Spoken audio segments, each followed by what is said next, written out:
et korra aastas ma olen lapsed viinud jää peale kalale, mis on maailma kõige igavam tegevus. Sellepärast, et telefonis ma ei lase neil olla, seal on külm ka, see aku tõenäoliselt saab ka õnneks nagu ruttu tühjaks. Ja siis sa istud ja sul ei pruugiks seda kala tulla, siis sa teed järgmise augu ja siis sa lihtsalt nagu oled seal, on ju. Ja see on nii äge, kui neil igav hakkab. See on nii äge.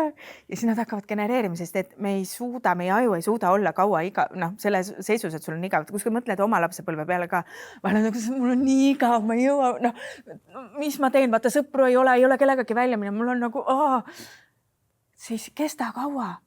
See kesta kaua. Lase tal olla igav. Et vaata, praegu ongi see, et kohe on telefon käes, kohal on mingisugune asi, mingisugune mäng, kohe toimub. Tekita see igav hetk.